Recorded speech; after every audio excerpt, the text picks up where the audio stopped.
नमस्कार, मी रवींद्र रावराणे स्वागत करतोय आपल्या एका नवीन व्हिडिओमध्ये। मित्रांनो, कोकण आणि त्यातील सिंधुदुर्ग जिल्हा म्हटल्यानंतर आपल्या डोळ्यासमोर उभे राहतात ते समुद्र किनारे, उंच उंच नारळी सुपारीच्या बागा। पर्यटकही ह्याच गोष्टीसाठी आपल्या जिल्ह्यात येतात। आपल्या सिंधुदुर्ग जिल्ह्याचं अजून एक वैशिष्ट्य म्हणजे ह्या किल्ल्याला इतिहासही तेवढाच ज्वलंत आणि मोठा इतिहास लाभलाय। आपल्या सिंधुदुर्ग जिल्ह्याचं नाव ज्या किल्ल्यावरून ठेवलं तो सिंधुदुर्ग किल्ला मालवण तालुक्यामध्ये आहे। छत्रपती शिवरायांनी 84 बंदरे ऐसी जागा नाही असं स्वतः म्हटलं होतं। तोच हा किल्ला जमिनीवर असलेलं आपलं स्वराज्य जलमार्गावरही मजबूत करण्यासाठी अशा किल्ल्यांची निर्मिती केली। तर मित्रांनो, आपण आज सिंधुदुर्ग जिल्ह्यातील मालवण तालुक्यामध्ये असलेला आणि कुर्टे बेटावर वसलेला सिंधुदुर्ग किल्ला पाहणार आहोत। स्थापत्यकलेचा एक उत्तम नमुना आणि बांधकाम शैली, वास्तुरचना ह्या सर्व गोष्टी ह्या किल्ल्यामध्ये आपण पाहणार आहोत। तर चला मित्रांनो, आपण सिंधुदुर्ग किल्ला पाहूया। सिंधुदुर्ग किल्ल्यावर पोहोचण्यासाठी आपल्याला मालवणला पोहोचावं लागतं। मालवण हे अंतर मुंबईपासून साधारण 500 किलोमीटर आणि पुण्यापासून साधारण 400 किलोमीटर अंतरावर आहे।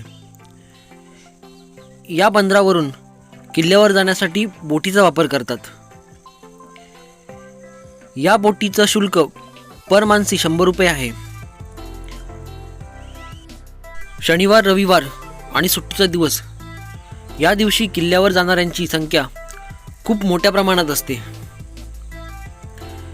या धक्क्यावरून आपल्याला किल्ल्यावर जाणाऱ्या बोटी मिळतात।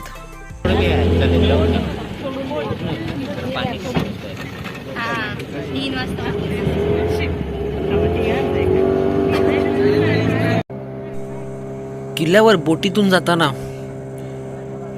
त्या काळी कमी साधनांच्या साहाय्याने होत असलेला प्रवास, होणाऱ्या लढाया हे सगळं आठवलं की अंगावर एक काटा उभा राहतो। महाराजांचा दृष्टिकोन आणि त्या काळचा आरमार या सगळ्या गोष्टींना आपण वंदनच करायला हवं।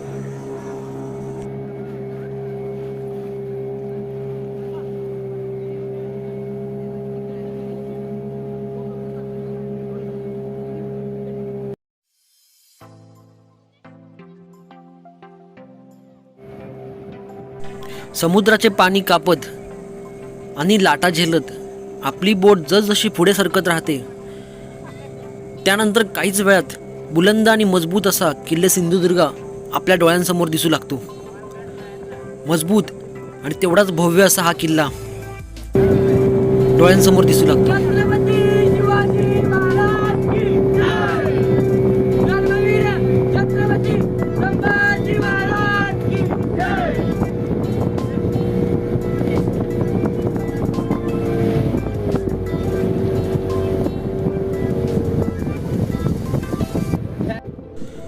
हे बोटीवाले आपल्याला सिंधुदुर्ग किल्ल्याच्या मुख्य प्रवेशद्वारापाशी नेऊन सोडतात।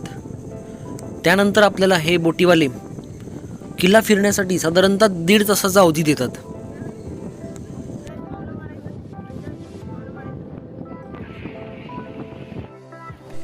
किल्ल्याच्या मुख्य प्रवेशद्वाराची रचना एक गोमुखी पद्धतीची आहे, जेणेकरून समोर येणाऱ्या शत्रूला दरवाजा सहजासहजी दिसू नये म्हणून ही रचना केलेली असते। भव्य अशी तटबंदी आजही कित्येक वर्ष लाटा झेलून सुद्धा उभी आहे। ही बघू शकता आपण मुख्य दरवाजाची रचना।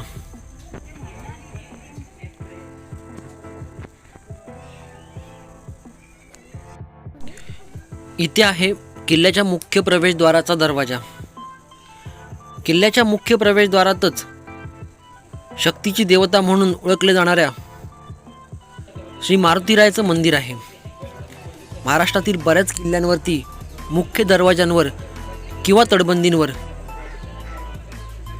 हनुमानाचं मंदिर आहे। किल्ल्यात प्रवेश केल्यानंतर उजव्या बाजूला आपल्याला एक तोफ ठेवलेली दिसते। बांधकाम शैलीचा उत्तम असा नमुना या किल्ल्यामध्ये आपल्याला पाहायला मिळतो। उत्कृष्ट असं बांधकाम, त्याची भव्यता ही आपल्याला इथे पाहता येते। त्यानंतर डाव्या बाजूला आपल्या आरमाराची प्रतीक असलेली छोटी होडी आपल्याला दिसते.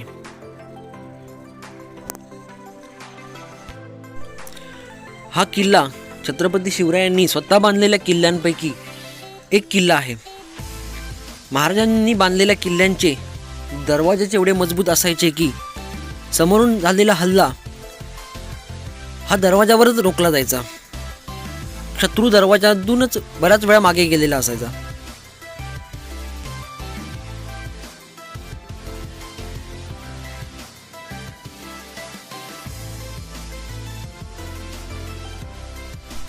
किल्ल्यामध्ये शिवाजी महाराजांचं मंदिर आहे.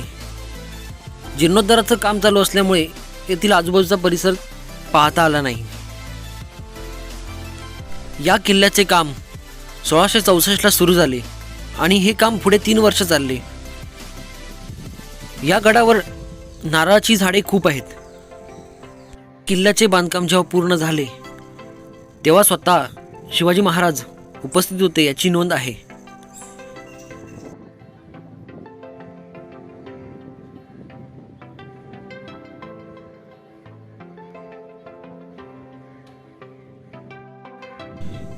या किल्ल्यावर गोड्या पाण्याच्या 3 विहिरी सुद्धा आहेत. या किल्ल्याचे बांधकाम जेव्हा पूर्ण झाले तेव्हा महाराज आले असताना महाराजांच्या हाताचा आणि पायाचा ठसा इथे आपल्याला पाहायला मिळतो.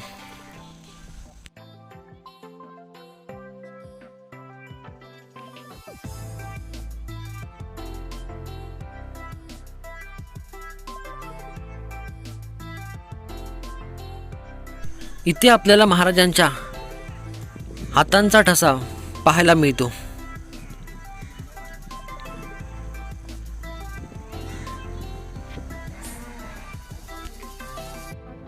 तटबंदीवरून फिरताना या किल्ल्याची भव्यता आपल्याला लक्षात येते. समुद्राच्या लाटा सहन करून सुद्धा हा आज अभेद्य असा उभा आहे.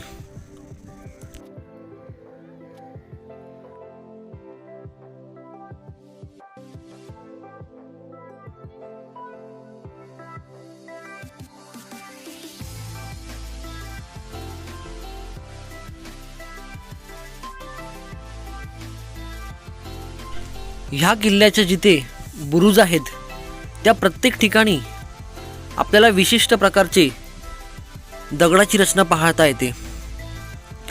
अगदी एखादा खांब उभा करावा अशा प्रकारचे ही रचना आहे.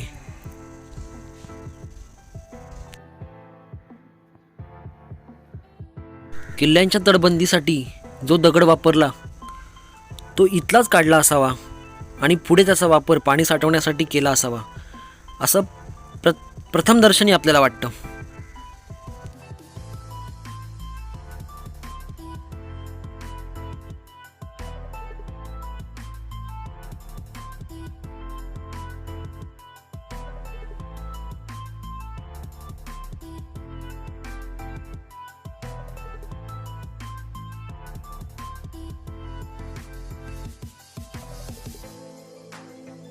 गडकिल्ले, ऐतिहासिक वास्तू या ठिकाणी फिरताना वेळेचं भान आपल्याला कधीच नसते.